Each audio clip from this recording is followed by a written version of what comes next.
दोस्तों YouTube channel subscribe कर लें, क्लिक बेल आइकन को प्रेस कर दें ताकि नोटिफिकेशन आपको मिलते रहे जेआईबी सीआईबी और बैंक प्रमोशन के संदर्भ से। हम लोग बात करें bank of India promotion exam का क्लर्क्स ऑफिसर के लिए प्रीवियस क्वेश्चन है। क्वेश्चन में स्टार्ट करने से पहले छोटा सा अनाउंसमेंट, यहाँ हमारे पास bank of India promotion exam का क्लर्क्स ऑफिसर का कोर्स कंटेंट होता है जो कि purely for bank of India promotion exam के लिए बनाया जाता है। जहाँ आपका वीडियो लेक्चर कोर्स हो जाएगा, सर्कुलर्स के वीडियो हो जाएंगे, ज्ञान ज्योति का वीडियो कोर्स हो जाएगा, विजेता का वीडियो कोर्स हो जाएगा, संदीपनी का वीडियो कोर्स हो जाएगा, नोट्स हो जाएगा पीडीएफ में, 3000 क्वेश्चन बैंक हो जाएगा पीडीएफ में, 20 मॉक टेस्ट हो जाएगा। प्राइस रखा गया 2000 रुपये 6 महीने की वैलिडिटी के लिए, 3000 रुपये लाइफ लॉन्ग वैलिडिटी के लिए। पहले सवाल बात है, when a person takes advantage by selling and buying of currency in two different markets to take advantage of price differential prevailing in this markets is called. बोलता है जहां कहीं भी एक पर्सन जो होता है अगर फायदा उठाता है बाई करके या सेल करके करेंसी को दो डिफरेंट मार्केट में, वहां फायदा उठाना चाहता है प्राइस का अंतर का, इस तरह के मार्केट को हम क्या बोलते हैं? ए ऑप्शन है swap, B option arbitrage, C option hedging, D option speculation. सही ऑप्शन हो जाएगा बी आर्बिट्राज बोलते हैं। एक जगह आपने कम दाम में खरीदा उससे ज्यादा दाम पे अपने बेचा, उसको आर्बिट्राज बोलेंगे। यानी एक मार्केट से कम दाम में खरीदा दूसरे मार्केट में ज्यादा दाम पे बेचा, इसी चीज को आर्बिट्राज बोलते हैं, B option. Question number 2, which among the following is correct with regard to standard operating procedure SOP in BOI to examine wilful default angle. बोलते हैं इसमें से कौन सा ऑप्शन सही है उस संबंध में जहां आपका स्टैंडर्ड ऑपरेटिंग प्रोसीजर बीओआई में क्या रहेगा जहां एग्जामिन करना विलफुल डिफॉल्ट एंगल को। ए ऑप्शन है branch will examine the cases of ₹25 lakh and above and below ₹5 lakh, below ₹5 crore. B option है ब्रांच जो एग्जामिन करेगा केसेस 25 लाख से ज्यादा पर और केसेस 5 करोड़ रुपए से कम। बी ऑप्शन है ZOLCB will examine cases of ₹5 crore and above and below ₹50 crore. ZOLCB examine करेगा केसेज जहाँ 5 करोड़ रुपए उससे ज्यादा का होगा और बिलो होगा 50 करोड़ रुपए के। सी ऑप्शन हो जाएगा head office will examine the cases of ₹50 crore and above. Head office examine करेगा केसेज जो 50 करोड़ रुपए उससे ज्यादा का होगा। डी ऑप्शन हो जाएगा। सारी ऑप्शन सही हैं। D option all the above are correct. तो यहाँ जो स्टैंडर्ड ऑपरेशन प्रोसीजर होता है एसओपी जो होता है बीओआई में डिफॉल्ट एंगल के केस में ब्रांच एग्जामिन करता है केसेस 25 लाख रुपए का उससे ऊपर का और 5 करोड़ से कम का, सही है। जेडओएलसी भी एग्जामिन करता है केसेस 5 करोड़ रुपए उससे ज्यादा का और 50 करोड़ से कम, है भी सही है। जे हेड ऑफिस होगा एग्जामिन करेगा केसेस 50 करोड़ रुपए उससे ज्यादा का, ये भी सही है। डी ऑप्शन हो जाएगा ऑल द अबव करेक्ट, सारी बातें सही है। Question number 3, which is incorrect, इनमें से कौन सी बात गलत है उस संदर्भ में which is incorrect in regard to partial write off in BOI। Partial write off in BOI में संदर्भ में कौन सी बात गलत है?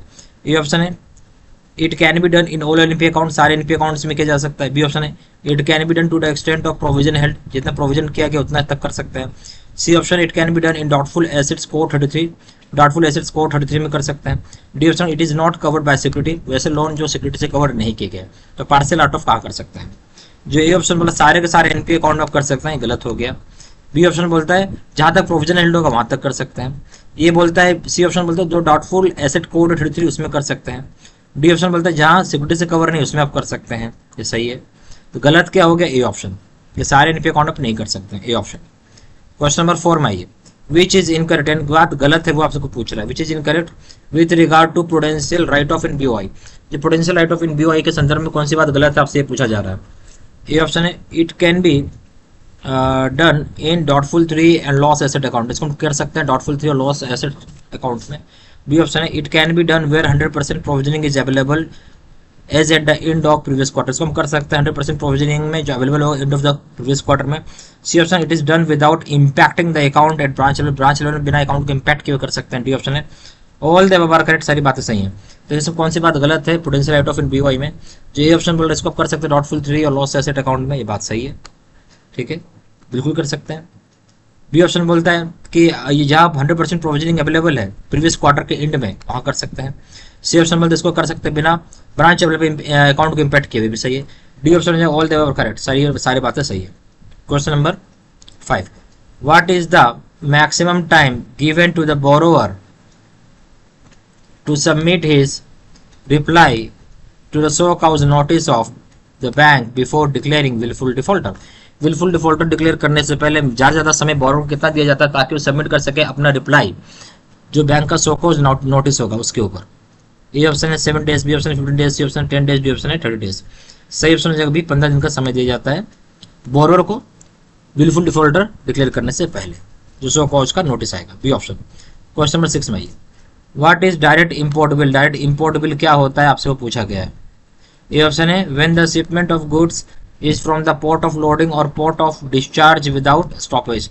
जब शिपमेंट ऑफ गुड्स होता है अगर पोर्ट ऑफ लोडिंग और पोर्ट ऑफ डिस्चार्ज होगा बिना स्टॉपेज से। बी ऑप्शन हो जाएगा when the import documents are received by the importer directly in state of through his bank. बस जो इम्पोर्ट डॉक्यूमेंट रिसीव होता है इम्पोर्टर के द्वारा डायरेक्टली अपने बैंक की वजह से, बैंक की जगह। C option where the importer imports without any agent to avoid charges and expenses. बोलते जहाँ इम्पोर्टर इम्पोर्ट करेगा किसी बिना अपने एजेंट की मदद से ताकि अवॉइड कर सके चार्जेस एक्सपेंसेस को। डी ऑप्शन है when the importer visit the foreign country and bring goods along with him like duty free shopping. अगर इम्पोर्टर विजिट करता है फॉरेन कंट्री और वहां से कुछ गुड्स लाता है जो कि ड्यूटी फ्री शॉपिंग के तहत। तो सही क्या डायरेक्ट इम्पोर्ट बिल, तो सही हो जाएगा इसमें बी ऑप्शन। ठीक है, जहां बोलता है कि इम्पोर्ट डॉक्यूमेंट जो रिसीव करता है इम्पोर्टर डायरेक्टली रिसीव कर रहा है, ठीक है, जहां बैंक का कोई रोल नहीं आ रहा है, यानी बैंक के थ्रू रिसीव नहीं कर डायरेक्टली रिसीव कर रहा है, बी ऑप्शन। क्वेश्चन नंबर 7 में आइए, which is correct for co-acceptance of bill. Co-acceptance of bills के लिए कौन सी बात सही है। ये option undertaking to make payment by third party bank to the exporter और सेलर। अंडरटेकिंग लिया जाता है जहां पेमेंट करें थर्ड पार्टी यानी बैंक को, एक्सपोर्टर सेलर को। बी ऑप्शन है payment will be made on due date by third party if the buyer importer fails to make the payment. Payment किया जाएगा ड्यू डेट को थर्ड पार्टी के द्वारा जहां बायर इम्पोर्टर जो फेल कर जाता है पेमेंट करने के लिए।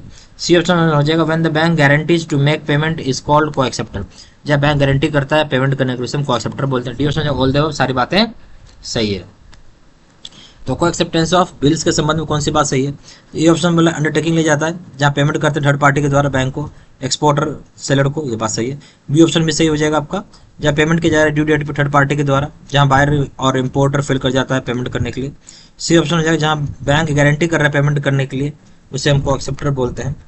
डी ऑप्शन हो जाएगा all the above. Question number 8 में goods moves from one country to another and do not reach Indian shore at all. However, Indian trader is involved for both the legs. What type of trade are we referring to here? बोलता है जो goods move करते हैं country से दूसरे country में और वो रीच नहीं कर पाता भारतीय शोर पर, जहां कहीं भी इंडियन ट्रेडर इन्वॉल्व होता है दोनों साइड के लेग पे, इस तरह के ट्रेड को हम क्या रेफर करते हैं। A option local trade, B option merchanting trade, C option है काउंटर ट्रेड, डी ऑप्शन है फॉरवर्ड ट्रेड। सही ऑप्शन हो जाएगा B merchanting trade. Question number 9, when operations in forex are carried to cover the risk of fluctuation in forex rates it is called। बोल जो operation होता है forex में जो कैरी आउट किया जाता है जहाँ रिस्क ताकि कवर कर सके risk of fluctuation forex rates में से हम क्या बोलेंगे। Option swap, B option arbitration, C option hedging, D option speculation. सही ऑप्शन है C hedging. Question number 10, RBI has instructed the banks to extend additional moratorium period of payment of loan instalments and interest of working capital facility up to. बोलते RBI ने instruct किया है bank को कि extend करेगा additional moratorium period of payment of loan instalment का और interest का वर्किंग कैपिटल का फैसिलिटी कब तक।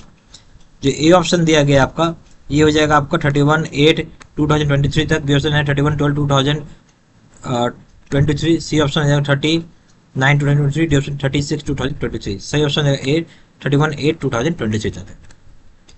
यहाँ हमारे पास bank of India promotion exam का क्लर्क्स ऑफिसर कोर्स कंटेंट होता है जो कि purely for bank of India promotion exam के लिए बनाया जाता है, जहाँ आपका वीडियो लेक्चर कोर्सेज हो जाएगा। सर्कुलर्स की सारी वीडियोस अपडेटेड रहेंगी, लेटेस्ट रहेगा 15 सितंबर का। ज्ञान ज्योति के वीडियो कोर्स हो जाएंगे, विजेता का वीडियो कोर्स हो जाएगा, संदीपनी का वीडियो कोर्स हो जाएगा, नोट्स हो जाएगा पीडीएफ में 3000 सेट क्वेश्चन बैंक हो जाएगा, 20 मॉक टेस्ट हो जाएगा। प्राइस रखा गया 2000 रुपये 6 महीने की वैलिडिटी के लिए, 3000 रुपये लाइफ लॉन्ग वैलिडिटी के लिए। जहाँ जानकारी के लिए व्हाट्सअप कर सकते हैं, नंबर हो जाएगा 4x9685127 या फिर वेबसाइट पर जाकर डायरेक्टली ऑनलाइन ऑर्डर प्लेस कर सकते हैं। वेबसाइट हो जाएगा www.jibstudymaterial.com। ईमेल आईडी जैसे 93@gmail.com। सारी इन्फॉर्मेशन इसी वीडियो के डिस्क्रिप्शन बॉक्स में डाल दिया। Thank you very much.